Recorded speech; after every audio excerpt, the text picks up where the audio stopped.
गिर जाती हैं माता पार्वती।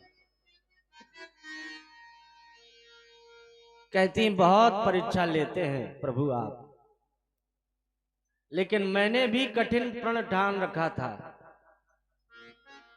एक जन्म की थोड़ी दासी हैं हम तो संसार में जितनी बार जन्म लेंगे उतनी बार बस आप ही को बरेंगे, आप ही के चरणों की सेवा चाहते हैं। और यदि आप हमसे प्रसन्न हो तो आप हमको वरदान दीजिए, हमको स्वीकार कीजिए, हमको अपनी दासी बनाइए। भगवान ने कहा एवं मस्तु, ऐसा ही होगा। तो माता पार्वती ने कहा कि आप हमारे पिताजी से हमारा हाथ मांग लीजिए। अब भोले बाबा कहने लगे ठीक है तुम घर चलो, तो हम आएंगे किसी दिन तो हाथ मांग लेंगे। अब भोले बाबा कैलाश आ गए और नारद जी ने सूचना दे दी राजा हिमाचल को कि तुम्हारी पुत्री की तपस्या पूर्ण हो गई है, जाओ बढ़िया ढोल नगाड़े पीटते हुए अब अपनी पुत्री को पालकी में बिठा करके लाओ, सबको बताओ कि पुत्री का प्रण पूरा हो गया। ऐसा ही किया।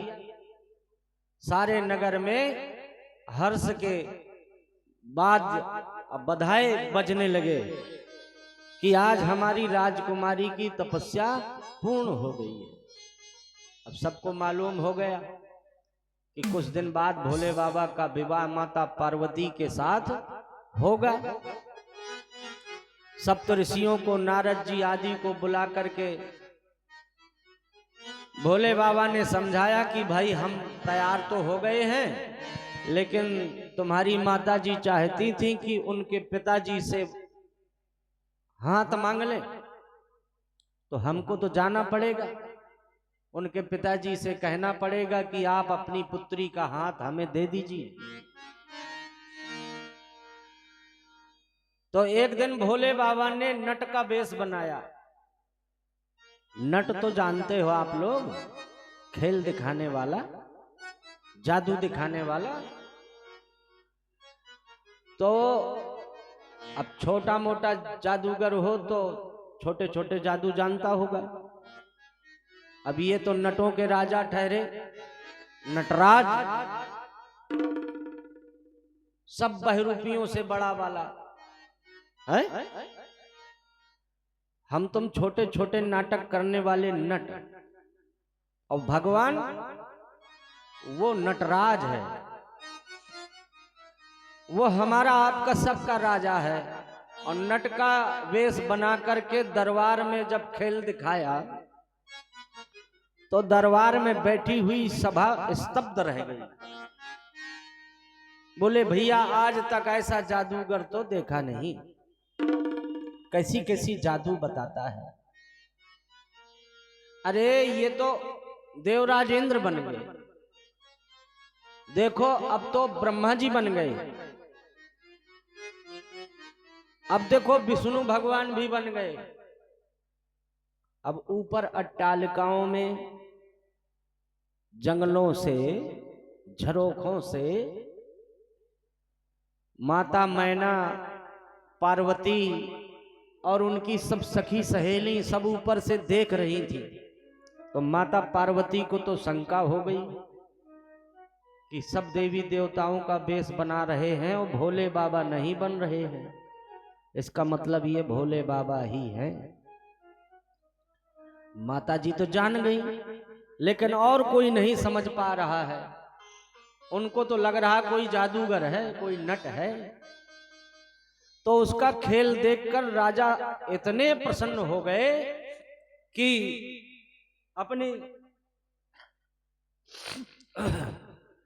अपने दास दासियों को बुला करके कहते हैं कि सोना, चांदी, हीरे, जवाहरात बड़े बड़े थालों में भर कर लाओ और इस नट को न्यौछावर में दे। तो सेवकों ने ऐसा ही किया। बड़े बड़े थाल सजाए गए, हीरे, मोती, जवाहरात आदि। और नट के सामने जब प्रस्तुत किए तो नट ने क्या किया, मना कर दिया, बोले ये नहीं चाहिए, ये हमको नहीं चाहिए। तो बोले तुमको क्या चाहिए, बोले यदि देना है तो 3 बार बोलो कि देंगे देंगे देंगे। तो पार्वती के भाई ने, मैनाक ने कहा कि राजा साहब पे विश्वास नहीं है क्या? अरे राजा साहब ने एक बार कह दिया कि देंगे तो मानो, 3 तिरवाजू क्यों हराना चाहते हो, ऐसा क्या मांगना चाहते हो? महाराज ने कहा कि रहने दो, इसने इतना अच्छा खेल दिखाया है कि हम 3 बार कह भी दें तो हमसे क्या मांग लेगा। ए भैया दुखी न हो, जो मांगोगे सो देंगे देंगे देंगे। बताओ। सो जैसे ही 3 बार कहा कि देंगे देंगे देंगे, सो हाथ उठा करके पार्वती की तरफ इशारा किया, बोले यदि देना है तो वो तुम्हारी जो पुत्री है वो हमें दे। अब बताओ, ये कहो कि वहां लड़ाई नहीं हुई, वहां मार काट नहीं हुई, पार्वती के भाई साहब तो नंगी तलवार लेके दौड़े, मार डालूंगा, महाराज के सामने डरता भी नहीं है। तो बोले भैया क्रोध न करो, आप ही के पिताजी कह रहे थे कि मांग लो मांग लो मांग लो, और यदि तुमको नहीं देना है तो कोई बात नहीं, अपन चुपचाप चले जाएंगे। लेकिन पार्वती जी बहुत दुखी हो रही हैं, वो व्याकुल हो रही हैं कि यदि ये चले गए तो फिर ये कहेंगे कि वरदान तो हमने दिया था कि मांगने आएंगे, और आए भी, पर पिताजी ने तो दिया नहीं, इसलिए वरदान पूरा हो गया। अब हमसे मत कहना कि अपनी बात से मुकर गए। तो पार्वती जी व्याकुल होने लगती है। अब इनको किसी को मालूम नहीं कि ये तो भोले बाबा ही हैं। और जब भोले बाबा चले जाते हैं तो नारद जी से पार्वती माता कहती हैं कि आप बाबा जी को समझाना कि इस तरह से प्रताड़ित न करें, दुख न दें, अपने वेश में आवे।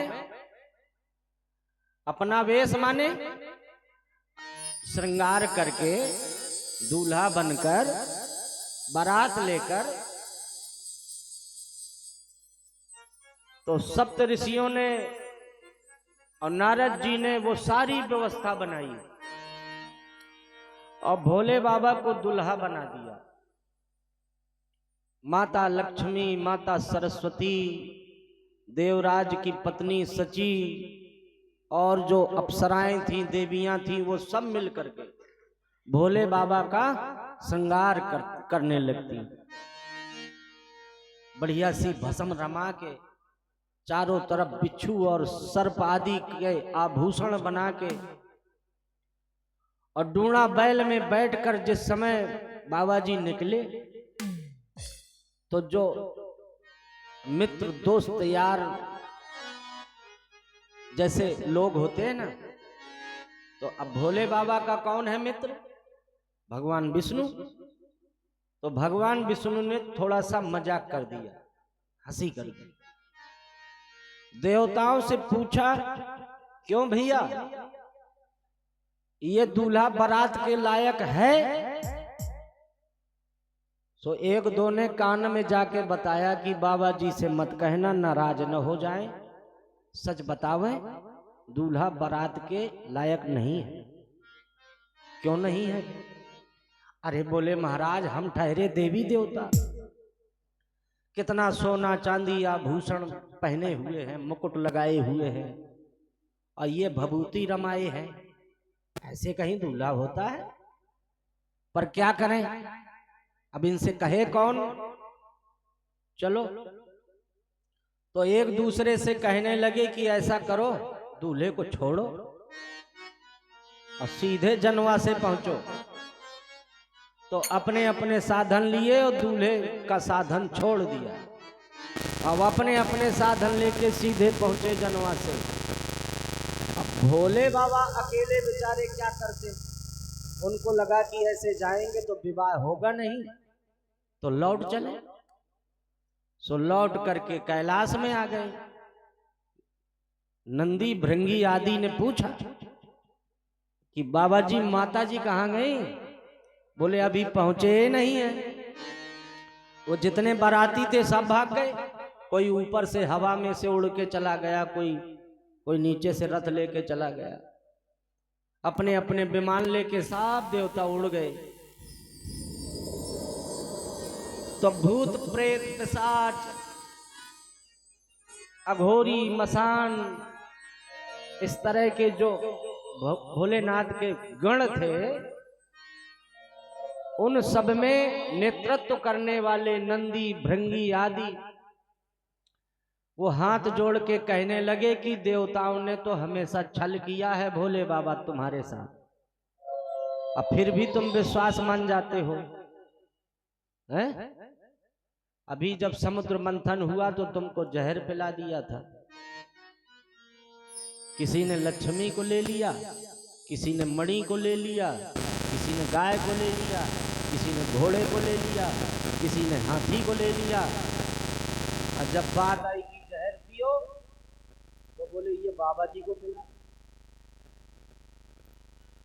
तो देवताओं के ऊपर विश्वास क्यों करते हो तुम?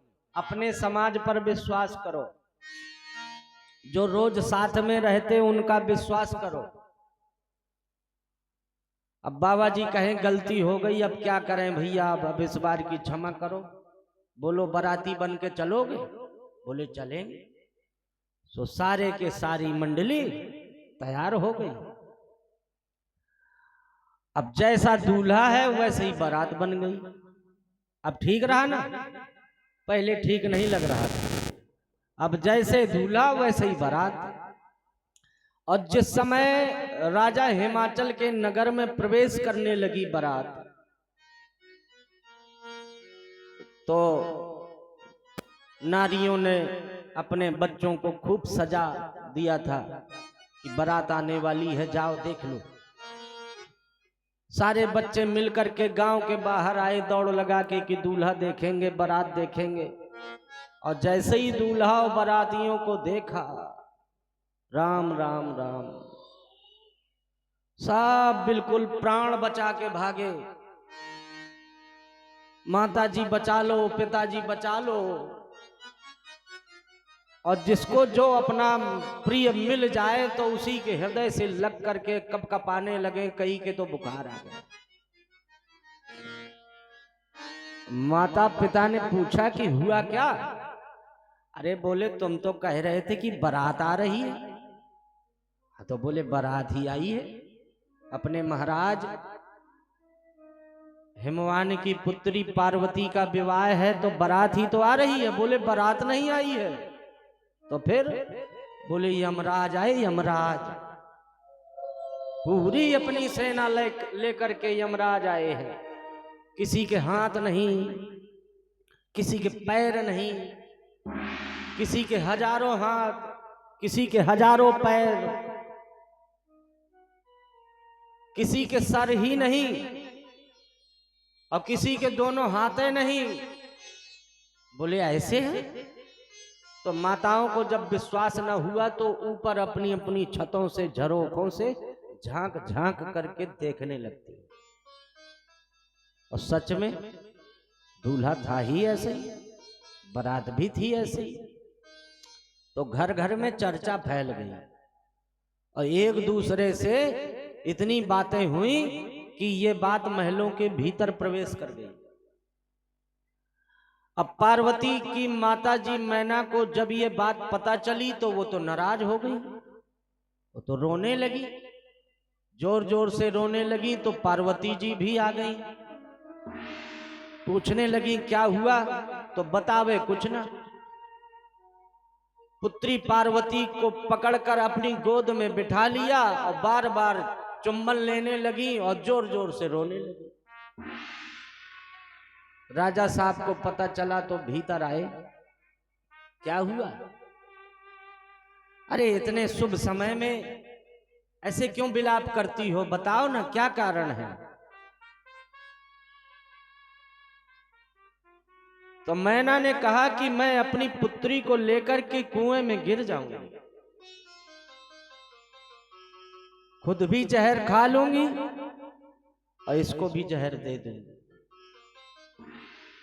लेकिन जब तक मैं दूल्हे को देख न लूंगी, जब तक मैं अपनी बेटी का विवाह उसके साथ नहीं करूंगी। सुन नहीं रहे हो लोग कैसी कैसी बातें कर रहे हैं। अरे बोले दूसरे के कहने में क्यों पड़ती हो, हमारी तुम्हारी पुत्री के भाग्य में भोले ही बाबा हैं। माता मैना कहती हमने नारद जी का क्या बिगाड़ किया है, क्यों बचपन में हमारी बेटी को बहका दिया, भोले बाबा के चक्कर में इतने साल तो बेचारी जंगल में तपस्या करती रही। अब मुझको लोगों ने बताया कि इतना अमंगलकारी वेश है, ऐसे ऐसे भूत प्रेतों पिशाचों के साथ बारात लेकर के आया है। मैं ऐसे किसी वर को अपनी फूल जैसी बेटी को न दूंगी। और रोने लगी। बहुत समझाया, पार्वती ने भी समझाया कि माता जी जब मुझे दुख नहीं है तो आप क्यों रोती हो। नारद जी ने आकर समझाया, ब्रह्मा जी ने समझाया, विष्णु जी ने समझाया। अच्छा ठीक है, अगर नहीं मानती हो तो एक काम करो, थाली लेकर के आरती की दरवाजे में आ जाओ, तो जब टीका होगा ना तो देख लेना, और यदि तुमको पसंद ना आवे तो मना कर देना। अब तो ठीक है ना। बोले ठीक है।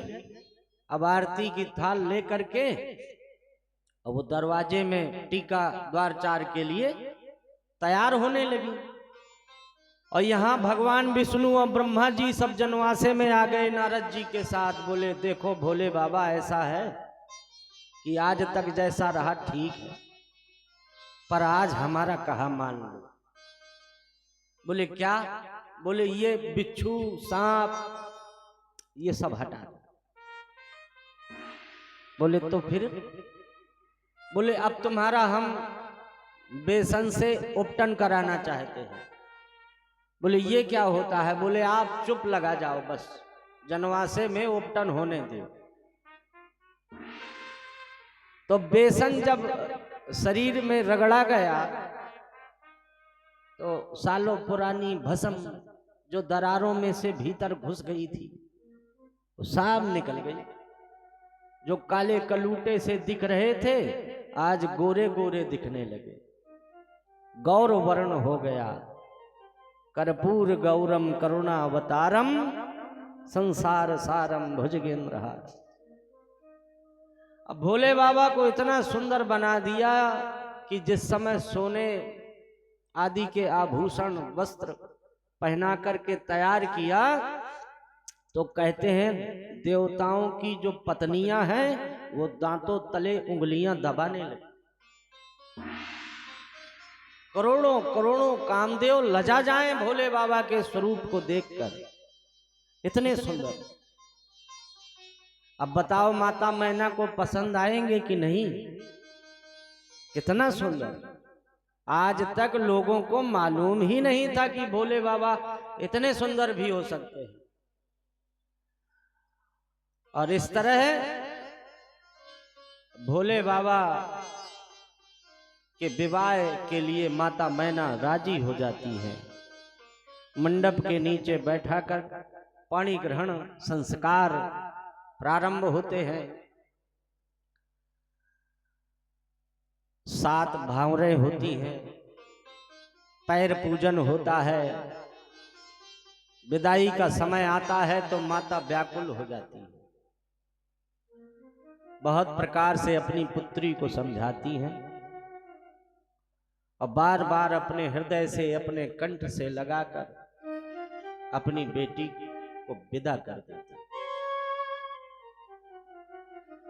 बोलिए राजा रामचंद्र भगवान की जय हो। तो इस तरह से भगवान भूतनाथ भोलेनाथ का विवाह माता पार्वती के साथ संपन्न हो जाता है और दोनों सुखपूर्वक कैलाश में निवास करने लगते हैं। राम रमैया गाए जा